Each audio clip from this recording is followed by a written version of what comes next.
Now, the International Court of Justice, the highest United Nations court, has issued an interim order in favor of Iran in its battle against the U.S. sanctions. Now, the International Court of Justice has rejected the U.S. objections to its jurisdiction over Trump-era sanctions on Iran, though any ultimate resolution is still expected in the diplomatic arena. The votes on several jurisdictional issues were unanimous against the United States and 15-1 on some issues. The United States did not respond well to the International Top Court's decision. The spokesperson of the U.S. State Department said that the U.S. is extremely disappointed by the International Court of Justice's ruling. Since I would say that we have great respect for the International Court of Justice. At the same time, we are disappointed that the court did not accept our well-founded legal arguments, that the case Iran brought is outside the court's jurisdiction, and the court should not hear it. All right, so that is the argument that the Americans want to use, that the ICJ does not have jurisdiction on these unilateral American sanctions. Meanwhile, Iran's top diplomat Mohammad Javad Zarif has hailed the United Nations top court's ruling, tweeting that this is another legal victory for Iran.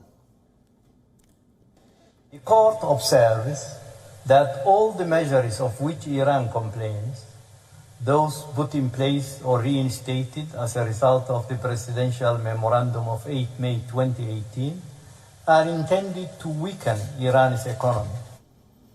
Now, Iran had brought the case to the World Court in 2018 after former President Donald Trump's administration imposed sanctions. This was followed by Trump's decision to abandon a 2015 pact under which Iran accepted curbs to its nuclear program.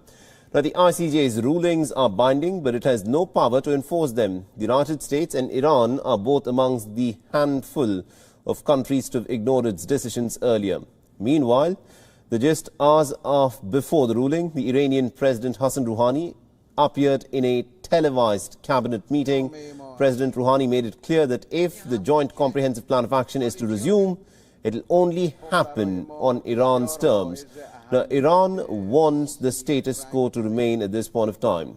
And here's where the situation stands at the moment. Iran recently surpassed the amount of low-enriched uranium that it is allowed to stockpile and has started enriching it past the 3.67% purity limit, permitted till 4.5%, saying that the actions could be reversed easily if the Europeans come up with incentives that compensate for the impact of the sanctions on the Iranian economy. Now, Iran at this point of time is also carrying out negotiations with European parties to try and ensure that the deal is resumed to offset the sanctions that U.S. President Donald Trump had reinstated during his term when he had unilaterally pulled out of the deal. Now, there's been much discussion about the implications for the Iranian nuclear deal. At the moment, the Biden administration of the U.S. maintains that it is still too early to accept Iran's proposal.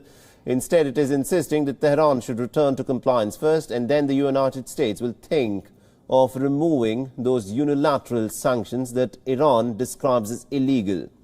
Now, at the same time, Europe is also under pressure from the United States to abandon the Iranian nuclear accord entirely. On Sunday, representatives of Iran, Germany, France, Britain, China, Russia and the European Union met in Vienna and recommitted to salvaging this multilateral 2015 agreement. Remember, the nuclear agreement allowed Iran to make low-enriched nuclear fuel, the kind that is used in nuclear plants, but only under international supervision. Now, it mandated that Tehran should dismantle its nuclear stockpiling efforts in exchange for ending of sanctions on its oil exports. But Tehran has, of course, put some time constraints on the Biden administration. It has accelerated its production of enriched uranium, has also threatened to kick out the UN nuclear inspectors if the US sanctions are not lifted by early February. A tall order for the 2-week-old Biden administration.